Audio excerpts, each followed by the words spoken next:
Next देखिए scalar और dot product. So we are having two vectors a vector and b vector.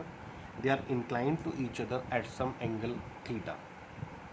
Now a vector dot, this is dot, a vector dot b vector is magnitude of a, magnitude of b, cosine of angle between a and b, that is cos theta. First case is if a vector and b vector are parallel or collinear. अगर vectors parallel हैं या collinear हैं, therefore angle between them is 0 degree. Now a vector dot b vector is magnitude of a, magnitude of b, cosine of angle between a and b, that is cos 0. Cos 0 is 1, so this is magnitude of a into magnitude of b. अब case क्या चल रहा था? Case ये चल रहा था that vector should be parallel.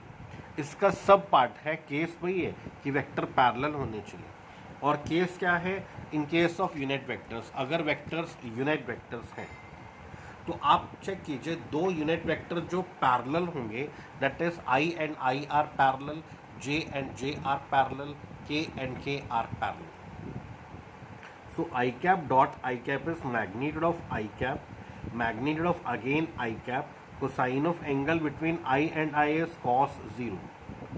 Unit vector की वैल्यू 1, यूनिट वेक्टर की value 1, cos 0 is 1, so I dot I is 1.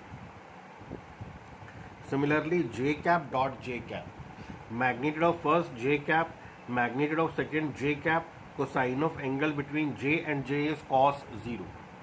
Unit vector की वैल्यू 1, यूनिट वेक्टर की value 1, cos 0 is 1, so j dot j is 1.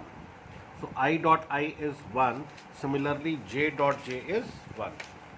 Similarly k dot k is 1. तो याद रखना I dot I is equal to j dot j is equal to k dot k and this is equal to unit. Case 2. If a vector and b vector are perpendicular. अगर vectors perpendicular हैं, therefore angle between them is 90 degree. So a vector dot b vector is magnitude of a, magnitude of b, cosine of angle between a and b is cos 90.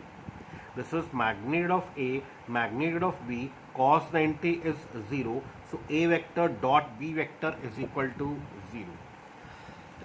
अब इसका सब part चल रहा है. Part क्या चल रहा है? Vectors are perpendicular and vector should be unit vector. तो in case of unit vector, in case of unit vector, तो दो unit vector जो perpendicular होंगे, that is I j, j k, k I. So I dot j is magnitude of first I cap, magnitude of second j cap, cosine of angle between I and j, that is cos 90. Unit vector की value 1, unit vector की value 1, cos 90 is 0. So I dot j 0. Similarly j dot k is magnitude of first j cap, magnitude of second k cap, cosine of angle between j and k is cos 90. Unit vector की value 1, unit vector की value 1, cos 90 is 0, so j dot k is 0. Similarly k dot I, magnitude of first k cap, magnitude of second I cap, cosine of angle between k and I is cos 90.